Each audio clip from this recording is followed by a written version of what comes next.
Dalam kasus korupsi proyek pengadaan KTP elektronik, Ketua KPK pernah menyatakan bahwa ada sejumlah nama besar yang terlibat. Dengan berjalannya waktu, sejauh ini sejumlah nama besar masih baru tahap diperiksa sebagai saksi dan menjadi saksi dalam persidangan di Pengadilan Tipikor. Bahkan nama Ketua DPR Setia Novanto tidak hanya disebut dalam surat dakwaan, tetapi juga dalam surat tuntutan untuk terdakwa Irman dan Sugiharto. Lalu kapan akan ada tersangka baru dalam kasus ini? Seperti yang pernah dinyatakan KPK beberapa waktu terakhir. Kami akan membahasnya malam hari ini dengan Koordinator Divisi Monitoring Hukum dan Peradilan dari ICW, Emerson Yunto. Selamat malam, Bang Emerson. Malam. Baik, seharusnya kita juga akan berdialog juga dengan juru bicara KPK, Febri Diansyah, tapi kami masih terus mencoba untuk menghubungi Bang Febri. Kalau Bang Emerson melihat sejauh ini kasus KTP elektronik, kita mencoba mereview dari awal lagi ya, mencoba untuk mengevaluasi penyidikan dari kasus ini. Sejauh ini ternyata masih hanya 3 ya. Ternyata walaupun sudah banyak dibicarakan, diperiksa tokoh-tokoh besar nih, seolah-olah ini bentar lagi terungkap tuntas. Tapi ternyata ini masih baru 3 loh. Ya kayaknya 2 terdakwa dan 1 tersangka. Ya kayaknya nyicil gitu ya. Kalau bicara soal penanganan kasus ini, misalnya kalau bicara soal jumlah, politisi aja 52. Di luar itu ada keterlibatan orang Kemendagri sendiri, kemudian bahkan auditor BPK, kemudian juga ada kelompok swasta. Waktu itu kita mencatat ada sekitar 90-an nama, 19-100 nama. Ini masih jalan panjang menurut Anda? Saya pikir ini jalan panjang ya, jalan panjang menuntaskan kasus IKTP. Makanya ketika kasus IKTP ini diproses oleh KPK, perlawanannya juga sengit. Karena apa? Banyak yang disebut-sebut dalam dakwaan itu terlibat, dan ini baru 3 artinya nggak sampai tokoh-tokoh berpengaruh. Betul, lah ya. kurang dari 1% gitu ya. Ini yang juga jadi apa ya? Ketidaksabaran publik gitu ya. Kok kasusnya mulai dari jilid 3, kemudian jilid 4 nggak secepat yang kita bayangkan. Jilid 3 KPK maksudnya ya? Jilid 3 KPK betul. Kemudian jilid 4 sudah ada penetapan tersangka dan diproses ke pengadilan, tapi kok prosesnya kayak dicicil gitu ya. Cicil pertama Irman, kemudian Sugiharto, Andi Narogong gitu. Nah, tapi ini kan baru kelompok Kemendagri, birokrat.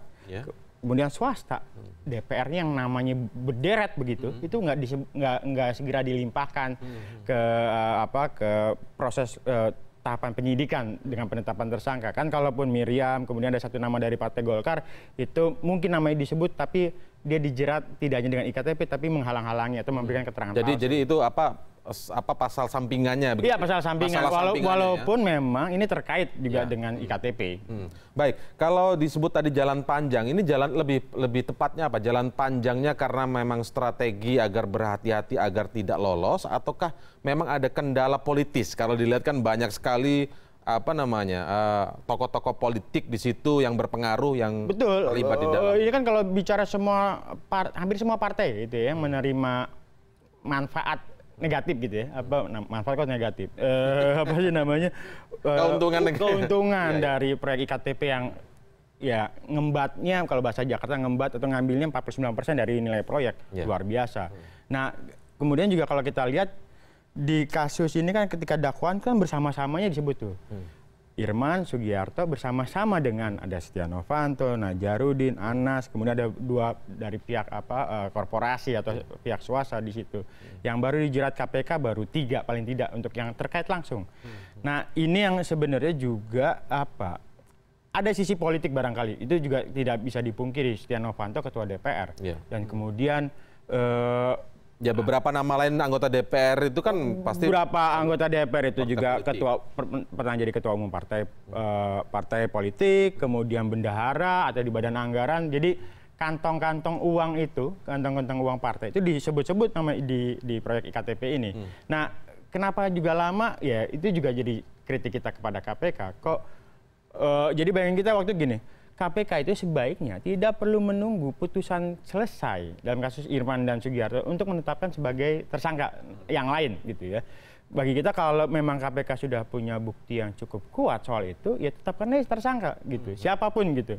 Kan di luar itu ada misalnya 30-an nama yang disebut menerima uang IKTP kemudian dikembalikan. Itu juga memunculkan pertanyaan publik, kok kenapa nggak langsung? Nggak langsung ditetapkan sebagai tersangka. Nah, ini yang juga ya harus ditanyakan kepada KPK. Bisakah ini dipahami sebagai sebuah strategi penyidikan misalnya. Ya kan kalau selalu ada yang bilang strategi KPK kan kayak bubur panas gitu, mulai dari pinggiran kemudian baru masuk ke tengah gitu ya. Saya lihat juga memang ini kayaknya masih pinggiran-pinggiran aja. Sugiharto birokrat yang notabene tidak punya bergen apapun gitu ya dalam konteks politik, hukum dan sebagainya, kemudian baru pihak swasta. Nah, ke depan ya seperti yang dikatakan Pak Agus, kita menantikan itu. Ada tersangka baru kita publik juga berharap ya segera, dan kemudian kita pikir ketika Setia Novanto diperiksa jangan-jangan nggak balik lagi, ternyata lolos juga gitu ya. Dan kalau kita membacanya ya Setia Novanto kelihatannya juga di sisi yang lain dianggap percaya diri dengan iktp karena dia bilang apa, serahkan pada hakim. Nah, kami sendiri sebenarnya di ICW agak takut sebenarnya kalau kata-kata diserahkan kepada hakim, karena hakim pengadilan tipikor itu institusi yang berbeda dengan KPK. Di kasus yang lain kita mungkin ngasih ingat kasus skandal kardus durian. Ada upaya suap untuk kementerian di Kementerian Tenaga Kerja waktu itu. Di dakwaan disebut salah satunya ada mengarah ke Menteri Caimin. Tapi ketika proses berjalan dan kemudian sampai keputusan, itu nama Caimin hilang. Nah, ini yang juga kita khawatirkan adalah proses-proses yang begitu panjang, kalau tidak dikawal ketat oleh KPK, nanti ada upaya, kami takut ada upaya merekayasa, melokalisir pelakunya hanya A, B, C, D. Hanya segelintir orang. Akhirnya bukan pinggiran bubur panas terus ke tengah, tapi pinggiran terus. Terus, jadi nggak lari-lari ke tengah. Nah, ini yang juga kita khawatirkan, takut kejadian beberapa, tidak hanya kasus kardus durian, skandal kardus durian, tapi di beberapa kasus coba kita amati, ya tadi ada nama besar muncul, tapi ketika di ujung hilang namanya. Oke, baik, nanti kita akan coba urai lebih lanjut sesuai judul kita malam hari ini. Kita akan mencoba mengurai peran dari seorang Setia Novanto dalam kasus korupsi KTP elektronik. Kenapa nama Setia Novanto yang kita coba urai? Karena ini kan namanya sudah disebut oleh jaksa baik dalam surat dakwaan maupun dalam surat tuntutan terhadap Irman dan Sugiharto. Kita akan ulas lebih lanjut. Tetaplah bersama kami di CNN Indonesia Prime News.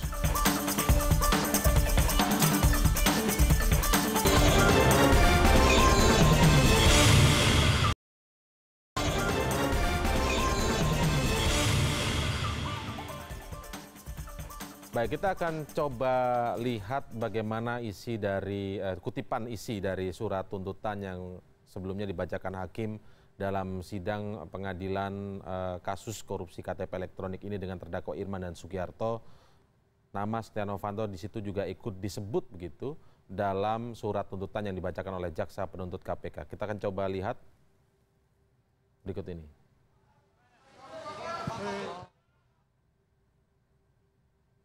Baik, sambil kita menantikan ya. Intinya salah satu isi dari surat tuntutan KPK terhadap Irman dan Sugiharto itu disebutkan nama Setia Novanto di situ bersama-sama dengan beberapa orang lainnya tadi. Nah, pertanyaannya adalah ketika surat tuntutan ini sudah menyebutkan nama, apakah itu berarti belum tentu terlibat? Nggak ada garansi apapun, semua nanti akan diputus oleh hakim. Jadi hakim akan melihat fakta-fakta di persidangan, kesaksian, bukti-bukti, dan menurut keyakinan hakim kalau ada saksi yang ngomong soal Setia Novanto dan sebagainya dan dia tidak terlalu yakin, bisa aja namanya itu hilang.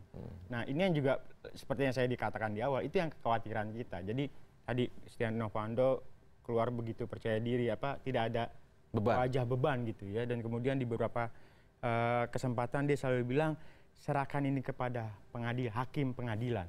Serahkan ini pada hakim pengadilan. Ya, jadi apa sebenarnya yang Anda khawatirkan dengan pernyataan jadi jangan-jangan memang ya tadi mungkin Setia Novanto sudah biasanya merasa firm bahwa pengadilan kayaknya akan membantu Pak Setia Novanto. Bisa begitu ya? Mungkin karena percaya diri. Jadi jangan pernah lepaskan Setia Novanto sebagai individu. Setia Novanto adalah ketua DPR, dan kemudian bicara soal DPR dan institusi pengadilan kan nggak bisa lepas dari Mahkamah Agung.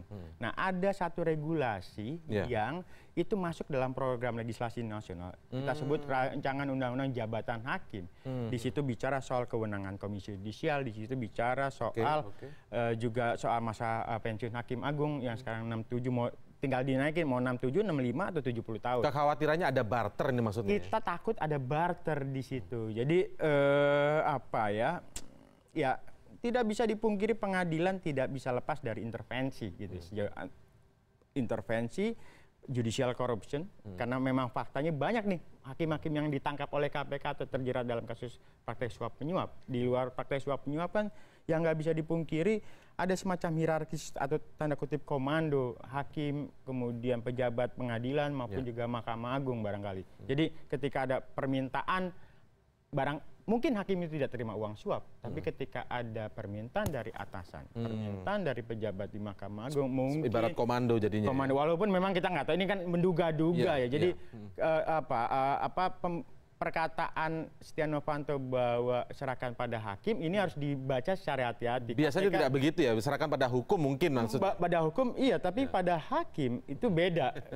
Dia nggak akan mungkin juga serahkan pada KPK. Kalau pada KPK ya menyerahkan diri namanya. Nah, di luar itu kan kalau kita lihat soal mulai dari proses ini muncul di dakwaan kan lagi namanya disebut bersama-sama, bahkan disebut sebagai inisiator. Ada angka 11%, ada angka juga yang dikatakan Johannes Richard gitu ya, salah satu yang ngurus IT IKTP, bahkan disebut Setia terima 7% gitu ya. Apakah itu? Ini kan semua dari keterangan-keterangan saksi dan masuk dalam surat tuntutan jaksa. Betul. Nah, pertanyaannya, publik itu secara sederhana begini, kalau nama-namanya sudah disebut di situ, bukankah ini peluang tersangkanya besar sebenarnya, ataukah mungkin dalam hukum publik yang awam, apakah ini belum tentu itu? Ya kalau ada nggak contoh kasus lain misalnya sudah disebut surat dakwaan, surat tuntutan juga ada, keterangan saksi juga mengarah ke sana, walaupun dengan terdakwa lain ya. Nah, orang yang disebut seperti itu, saking sudah sangat masifnya disebut seperti itu, apakah mungkin memang tidak, maksudnya memang belum tentu?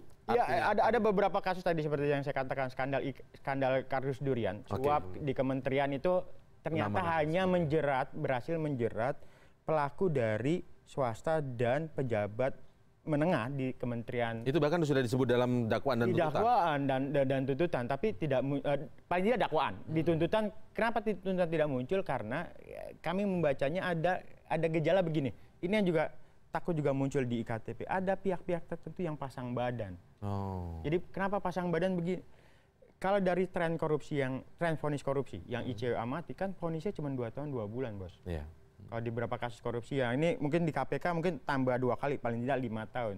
Ya orang akan pasang badan lebih baik saya dihukum 5 tahun, tapi tidak menyeret nama-nama orang lain gitu ya. Nah ini yang nama-nama tertentu maksudnya. Nama tertentu.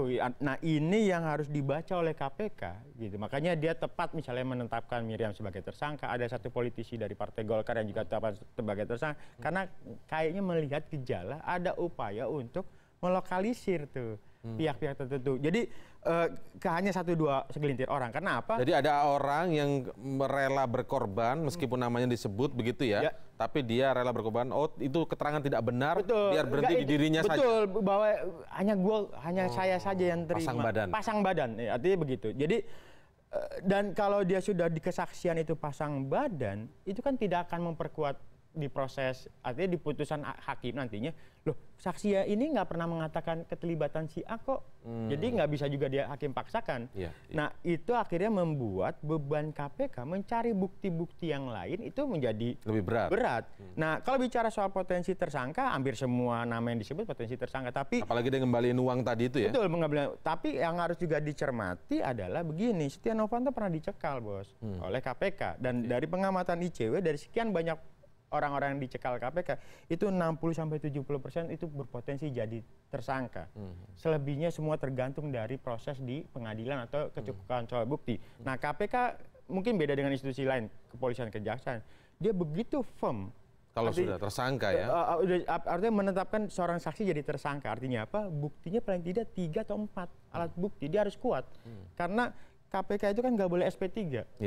Dan kemudian kalau kita bicara soal tingkat keberhasilan KPK yang sudah berkekuatan hukum tetap, yang bisa langsung segera dieksekusi ke penjara, itu 100%, Bos. 100%? 100% coefficient rate, artinya tingkat keberhasilan penindakan itu sampai 100%. Nah kalau KPK tidak hati-hati betul gitu, menyisir saksi-saksi yang lain, takutnya tadi kehilangan alat bukti untuk misalnya menjerat pelaku kakap di kasus Oke. IKTP ini. Oke, sebagai kesimpulan, Bang Emerson, sejauh ini yang Anda amati dari ICW begitu ya, penanganan ini masih belum ada masuk angin dalam konteks ada pengaruh politik. Kalau di KPK sih saya yakin nggak masuk angin ya. Kita percaya KPK. Tidak intervensi politis Nah, misalnya. yang kita khawatirkan di tingkat pengadilan. Tingkat pengadilan, kemudian proses di persidangan di pengadilan tipikor. Kami takutkan ada pihak-pihak tertentu yang berkaitan dengan nama-nama yang disebut dalam dakwaan itu coba mempengaruhi saksi, mempengaruhi terdakwa untuk tidak menyebut nama. Kasus Miriam menjadi Miriam yang tanda kutip merasa terancam oleh 6 anggota DPR kan itu jadi salah satu indikator bahwa Miriam merasa terancam karena diancam oleh 6 orang DPR untuk tidak menyebut Itu pihak-pihak tertentu. indikasi pasang badan ya. Indikasi lo jangan ngomong sembarangan, cukup lo aja. Begitu. Dan ada kompensasinya begitu ya. Pasti ada kompensasinya karena apa? Ketika proses selesai di pengadilan akan masuk ke wilayah penjara. Oke. Dan penjara sejauh ini kita lihat juga belum steril dari praktek korupsi, suap penyuap di penjara itu fenomena yang umum. Oke. Gitu ya.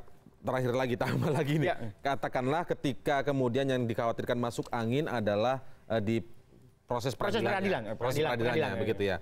Tetapi bagaimana dengan 3 dari 90 kurang lebih tadi nama-nama yang sudah diperiksa dan dipanggil begitu oleh KPK, tapi saat ini masih 3 yang ditetapkan tersangka. Itu Anda lebih percaya bahwa itu masih menjadi sebuah strategi KPK untuk mengungkap ini secara hati-hati atau bukan karena keterlambatan dan intervensi politik ya? Ya, gangguan dari pansus IKTP saya pikir berpengaruh juga. Jadi ketika ada pemanggilan terhadap, kan misalnya Agun dipanggil tapi dia mangkir karena alasan kesuka miskin misalnya ya, gitu. Sebagai ketua pansus ya. Ada beberapa kan kalau kita lihat gejalanya nggak ada, jarang sekali saksi yang dipanggil itu sekali panggil datang. Oke. Kan beberapa tuh proses dipanggil geser atau artinya tidak penuhi. Nah, kita takut ini ada upaya-upaya strategi yang dibangun juga ada kelompok sebelah gitu ya untuk lagi-lagi tadi menghindari proses lebih lanjut KPK dari saksi sampai penetapan sebagai tersangka. Ini jadi kebut-kebutan nih, penetapan saksi atau pansus hak angket KPK. Oke, baik. Yang pasti kita nantikan seperti yang pernah diungkapkan oleh KPK yang bisa disebut publik ini sebagai sebuah janji begitu ya, karena dalam bulan Juli ini akan ada tersangka baru. Semoga memang benar akan ada tersangka baru. Bulan Juli juga masih cukup panjang, kita nantikan saja sampai akhirnya. Terima kasih Bang Emerson Junto telah bergabung bersama kami di CNN Indonesia Prime News. Dan CNN Indonesia Prime News masih akan segera kembali setelah jeda berikut dengan informasi sejumlah advokat yang tergabung dalam Forum Advokat Pengawal Pancasila atau FAPP memberikan dukungan kepada Menteri Menko Polhukam terkait terbitnya Perpu tentang organisasi masyarakat. Kami akan mengulasnya saat lagi.